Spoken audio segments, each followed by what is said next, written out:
Alright, welcome back, and it's time to continue with performance testing. Now, as promised, today we'll be taking a look at a Snapdragon 870 device. Although I will say this right away, this is probably not the most ideal Snapdragon 870 device because this tablet doesn't have 8GB of RAM, it has only 6. And I believe the 6GB of RAM are going to give me some issues today. But more on that when we get to the gameplay part. But overall, it's a nice tablet. It's huge. I mean, this is a very, very large tablet. Not the largest, but it's definitely on the larger side. And just for comparison, this is my S23 compared to the tablet. Yeah, that thing is huge. Although I love it.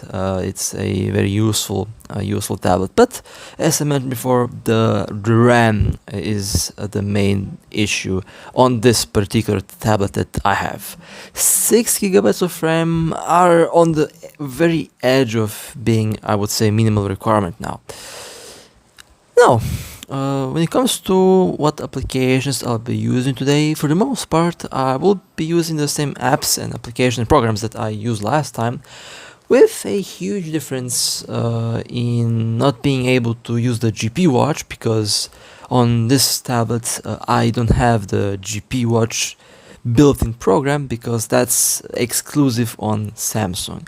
And honestly, I wish that more manufacturers would implement something similar to the GPU watch, because GPU watch is extremely useful when it comes to monitoring and when it comes to performance testing, because it is very transparent. It shows you everything. It shows the GPU load, the CPU load, it shows the temperatures, it shows the frame rate, the API resolution, it shows everything, and that is very important when it comes to performance tests. Now, one thing also I have to complain about, for some reason, the current, I think I'm on HyperOS 2.0, I don't know what version it is, but it is HyperOS, and they're hiding the GPU load frequency and the GPU temperature. Now, some applications have access to the temperature, but the GPU frequency and the GPU load is pretty much unknown.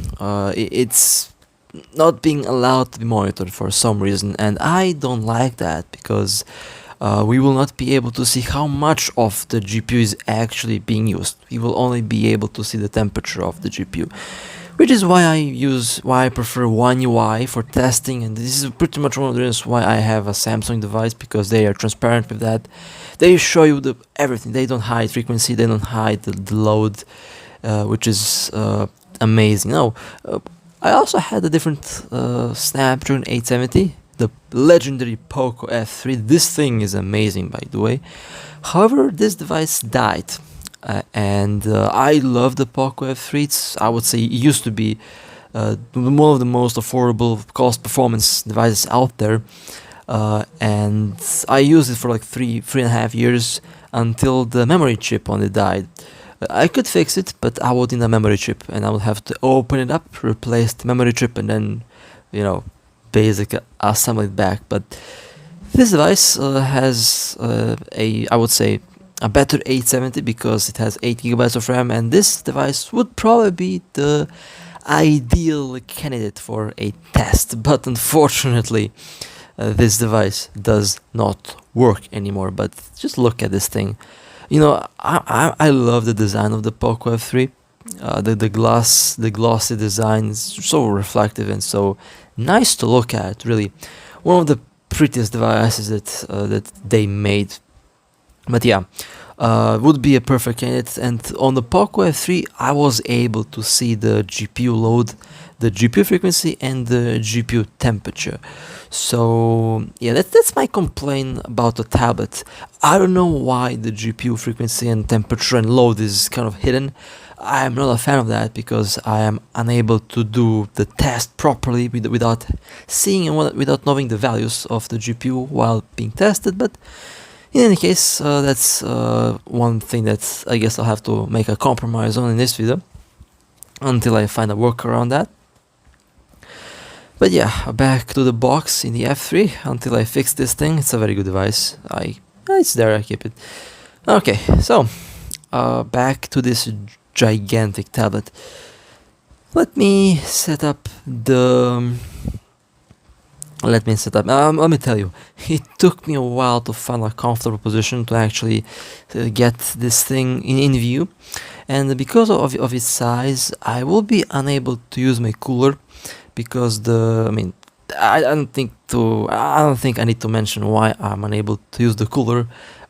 Yeah, I can't really extend the collapse long enough to actually cover the whole thing, so yeah, not gonna work. Not going to be able to use the cooler on the tablet, which is fine. I do have my ice block that I will be using for this device today. But you know, heat wise, the 870, one thing I have to mention though, temperature wise, the 870 is probably the most efficient Snapdragon chip ever released. This is a chip that doesn't, the 865 series basically never really gets warm. It is a legendary chip, one of the best chips that ever made. Although it's getting old, it's definitely an older chip now.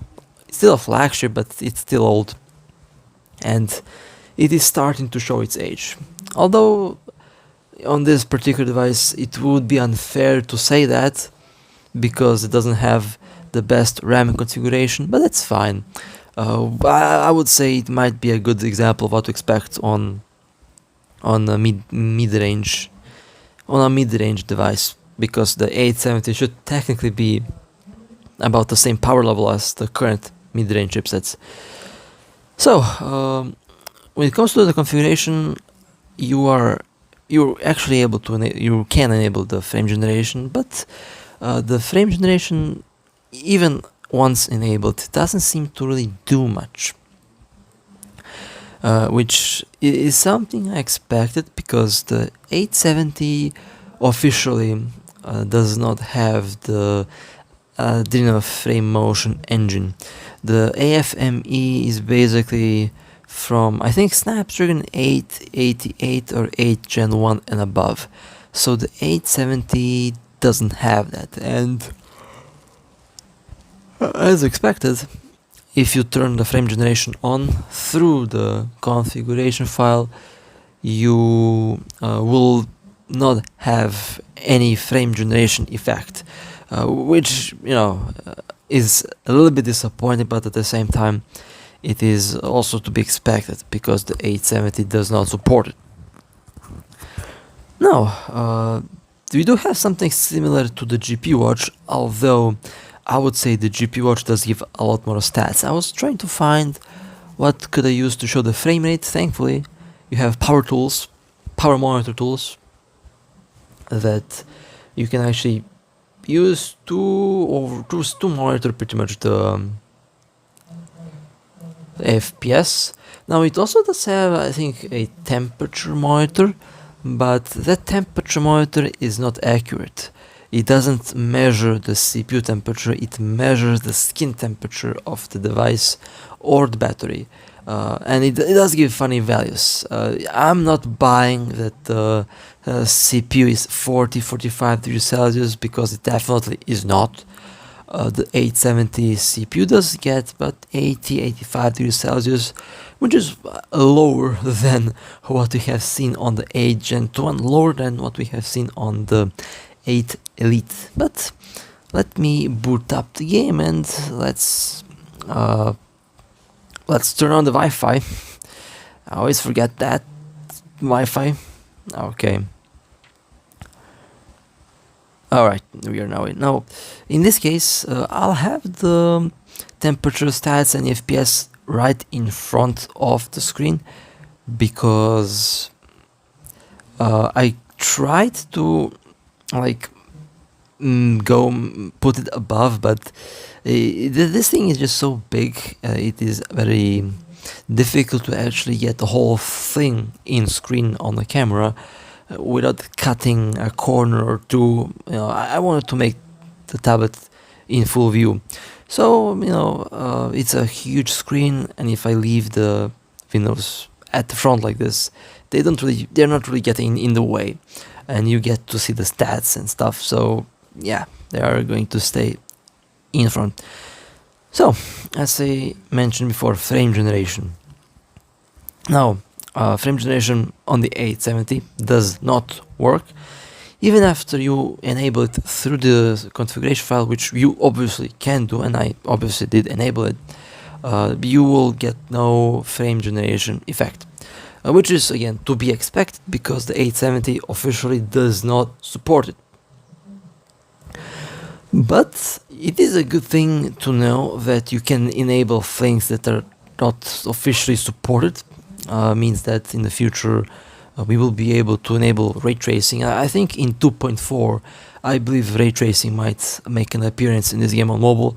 If not officially out, I believe it will be out in one way or the other, in one form or the other. The same way Vulcan did make an appearance, not officially, but it's still there. It's it's there. You can enable it. I believe the same thing will be shown with ray tracing. Now, obviously, there is no frame generating effect on the 870, but you will see the frames drop, and you will see stuttering happening all over the video, throughout the whole video. And I initially thought, okay, what could be the reason for that? Because the 870 definitely, when we look at the spec requirements for the game, minimum requirement is a 835, which is a very old chip. This is an 870, much more powerful chip, yet the FPS is honestly quite unstable. And I tried to look deeper into that. I tried to find what's the cause of that. And then I looked at the RAM usage. The RAM is literally almost all maxed up. We're at 80, 90, 95%. And what I believe is happening, I think there's a lot of swapping happening.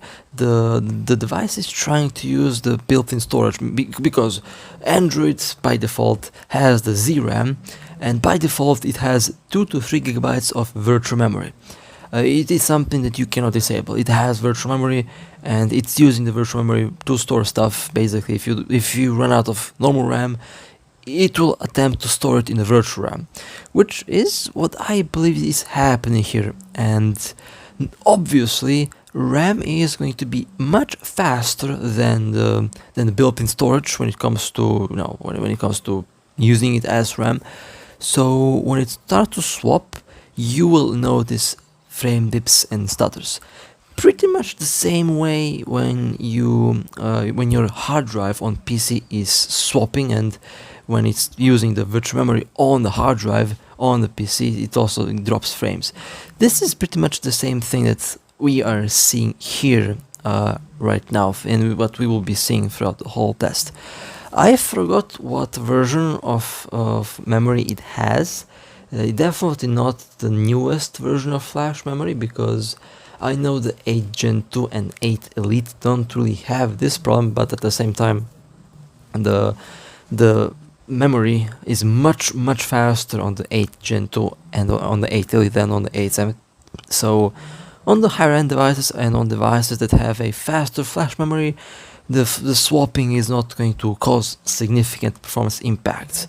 On the older devices with slower memory, you will see a performance impact, as we will see here on the 870. If it had 8 gigabytes of RAM, it wouldn't need to use the virtual memory that much, and it wouldn't really have that problem. And this is why I said that it's probably not the most ideal example of an 870. But in any case, frame generation is now off, and well, as we have already expected, about the same. It will have stutters about in the same area when it needs to load stuff. You can definitely look and see at the RAM usage being very high. I would say if it goes above 80%, it will start to use the virtual memory, and we can pretty much see the impact of that. But yeah, this is approximately what you could expect from an 870 at the moment, at least on this particular device. If you have an 870, if you have the same chipset as what I have here, do please tell me your results, because I'm interested to test out the theory of RAM being my issue here for the stutters. And obviously, my CPU and frequency monitor there turned off by itself, because again, we are running out of RAM on this device, and it will turn off applications to save more RAM for the game. And pretty much that told me that we have a RAM problem on this device,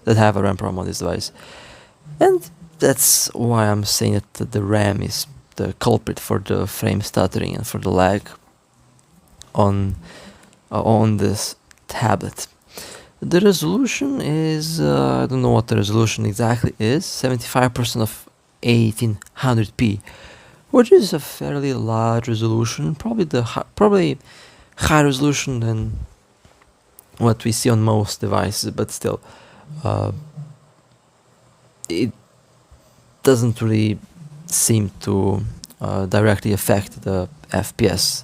The RAM is pretty much the thing affecting FPS the most. Okay, so let me go and turn on Vulkan. Let me go and time to turn on Vulkan, and just need to add these 3 lines into the device profile ini, and then we will see how the Vulkan performance will go on the Snapdragon 870. Vulkan works on anything nowadays, so doesn't matter what device you have, you can turn on Vulkan and it will work. Okay, so that should be now turned on, and let's turn on the game. Now, as expected, with Vulkan, the performance overall would be better, and out of all tests that I done, I think performance-wise this is going to be the worst one, although expected. Vulkan does seem to have a decent impact on smoothing things out. However, the stutters, in some cases, complete freezing happened, as you will see in this test. And again, the reason why it freezes, the reason why it does that, is the RAM memory.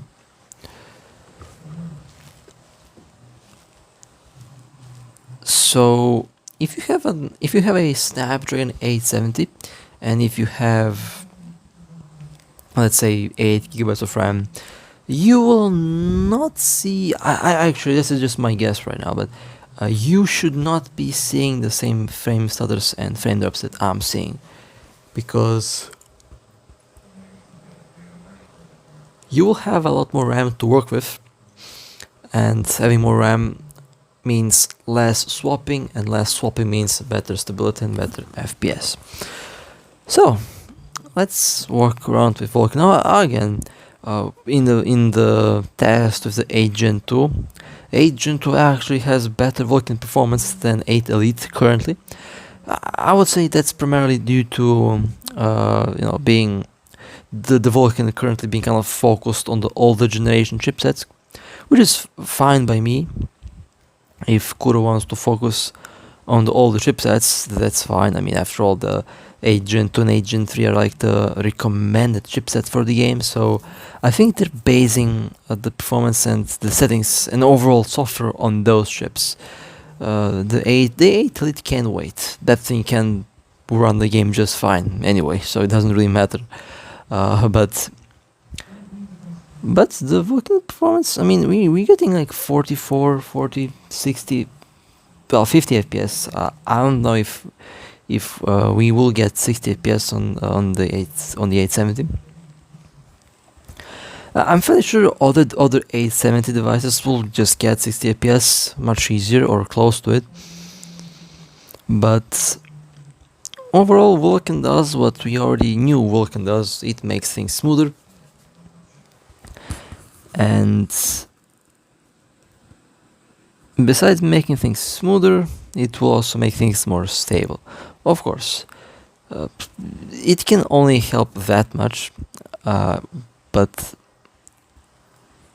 the RAM usage, yep, that's getting up to 90% now, and it will give the same frame drops and same stutters in about the same locations where new things are being loaded into the memory. So overall, and we will do some combat, we'll do some more gameplay naturally. This is just, I'm walking through the same path just to see if the frame drops are going to be on the same spot. And yeah, pretty much that is what we expected. So if you have a 6GB RAM device and if you have an 870 or something close to it, performance wise, is it worth to use Vulkan? I would say yes. I would slap Vulkan on everything actually, because it's simply a much more modern and overall much more better API than OpenGL. And obviously, if it doesn't really help with the performance much, but that's kind of impossible because Vulkan definitely does help with performance, it will help you with reducing heat output, which is also very important, as well as, it's important as performance because heat kills performance, and if you can prevent a lot of heating, you can actually get a lot more performance out of it by default. So let's do some combat, and let's see. These are some quite significant frame drops. And unfortunately, because of the lack of GPU load and CPU load and stuff like that, we will be unable to see how much of the GPU is actually being used. So I am going to be unable to determine whether we are seeing a CPU bottleneck or a GPU bottleneck in this case. One thing is for certain though, we did see a RAM memory bottleneck. That's what I'm 100% certain of. If there is one thing that I'm 100% sure that this device lacks for this game, that's RAM. RAM is definitely a thing that's lacking for this device. And I know on the minimum requirements 6 is like the lowest, and honestly I would agree with the requirements. 6 does feel like the lowest amount of RAM required to run the game. From what I see, from how the performance goes and how much RAM is being used by the game, yeah, 6GB of RAM is the honest and true lowest RAM memory requirement. So I would say the system requirements that the developers have given out is accurate for now. I'm just not sure whether their target FPS was 30 or 60. I just assume that they went with a minimum requirement to get 60 FPS in the game, but it could very well be 30 FPS. But I'll just go along with 60 for now until I find out if it's 30. But yeah, the FPS is all over the place, and the main culprit for that is the RAM. Now again, this is why I am saying over and over again that it is important to be able to see how much of the CPU, how much of the GPU is being used. It is very important to see the frequencies, because now we see low FPS, we see the game stuttering, but we don't really see the whole picture. We don't see why, we don't see which hardware unit is actually lacking, which is something I don't like, because I like accuracy and I like to be able to verify things, to be 100% certain of if there's a problem. I want to know 100% where the problem is and how to fix it. But at the moment, I can only determine that I have a RAM issue, and that's about it.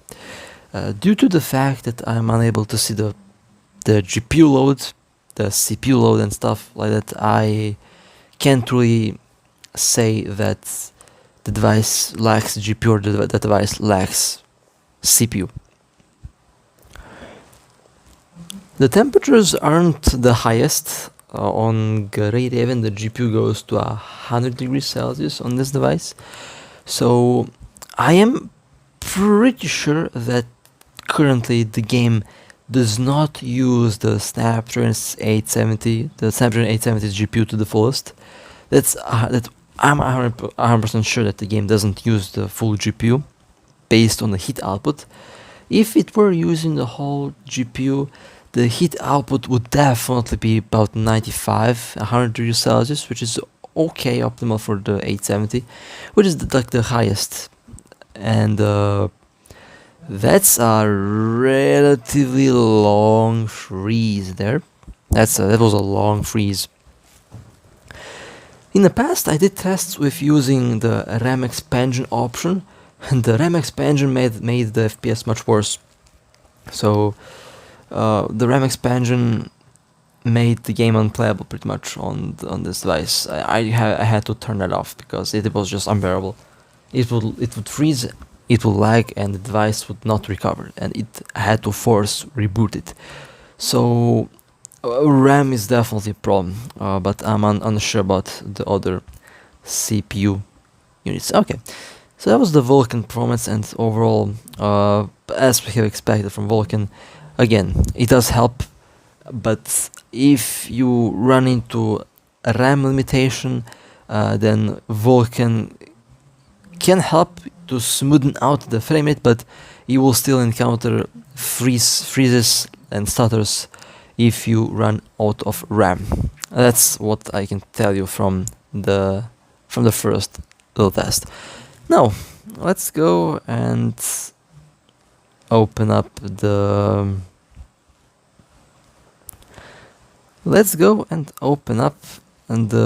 game once more. Now this time we are on OpenGL. I would say at the moment the OpenGL and Vulkan performance on the 870 seems to be very close. Vulkan might be just a little bit better. Would be a lot better if I had more RAM memory. That's the problem. The RAM memory is a problem. But the heat definitely going to be lower, and the overall FPS is going to be smoother. It should be smoother and should run better. So is it worth to use Vulkan on the 870? Well, yeah, obviously, naturally. I already said that I would personally slap Vulkan on everything. On all the games that I play, I would just go Vulkan because it's just much better. Okay, well, let's do the second part, and then we will draw a conclusion. The FPS was low though for my taste. You know, after playing on the 8 Elite and on 8 Gen 2, this, for me at least, this feels slow.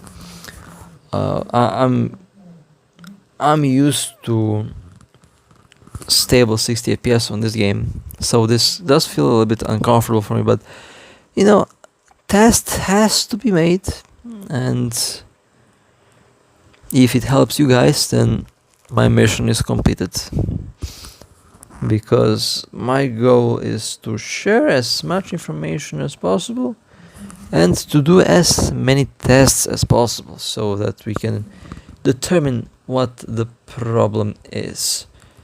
And right now I figured out that, you know, if you want to play, the minimum 60GB requirement RAM is true, but you should not be expecting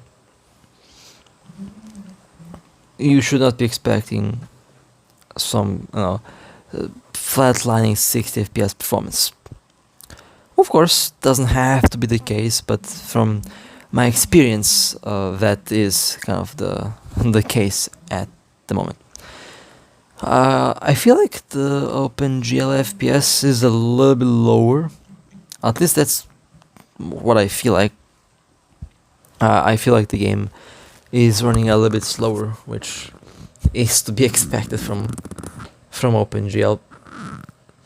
You know, I'm still so happy that they've actually added Vulkan support. This game, in the last like year, went through so many changes, and the fact that this they didn't make an announcement for it. You know, that's the thing. They added in, and that makes me kind of think: did maybe did they add it in for people like me that like to test things out so that they can see if they done it right? It could be the case. I wouldn't be surprised if they have someone peeking when I do here occasionally, just to see, just to see if I'm happy or not. That would be pretty funny if that's the case.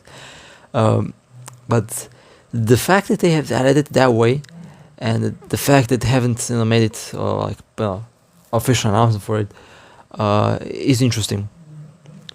Because for the most part, in the current state, as it is in the current Vulkan state of the game, it is much better than OpenGL already. On the vast majority of devices, it's definitely much better. On the modern devices, it will work. On the older devices, it will help. It will help with heat output, and it will help with stability. But I feel like they have. Oh, that's some lagging right there. I feel like, and this is just speculation, obviously. I feel like they've added it so that they can see from the testers, like me, who do tests with the game. They want to see how it will affect the performance. They want also to see the bugs. I'm fairly sure the frame generation bug with Vulkan will also be fixed in 2.4. I'll be testing that out again on the 8 Elite when the next version is out in a couple days.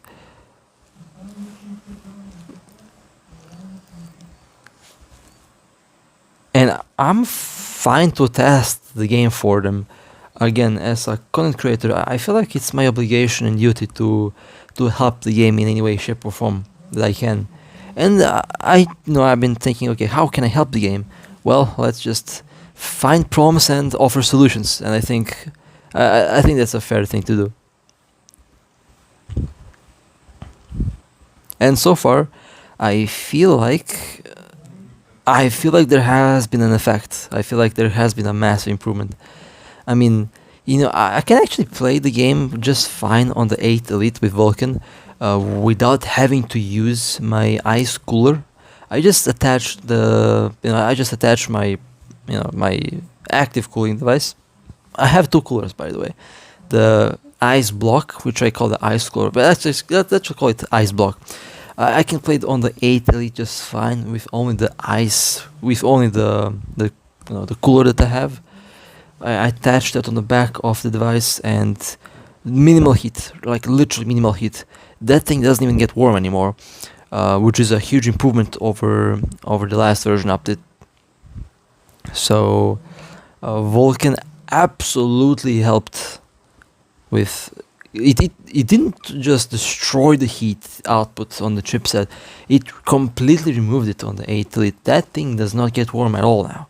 And the performance is really, it's not ideal FPS. The game is mostly 50 FPS, but it does go 60, but then to 50, and that's because it's a little bit bugged. The game is a little bit bugged, which is fine. It's still smooth enough to be able to play, and honestly, for the amount of heat that I get, that's just incredible FPS and incredible stability.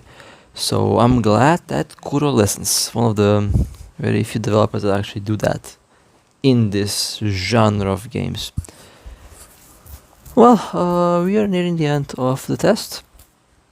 As we have seen, overall, the difference in FPS is very small. The stability, though, Vulkan smoother, absolutely, but the frame stutter and frame drops are there, and the main problem for that is definitely the 6 gigabytes of RAM that I have on this device. If I had 8 gigabytes of RAM, it would definitely be a lot smoother. But again, this kind of serves as an example of what you can expect with a device that has about similar specs, similar chip in performance, and about the same I'm out of RAM.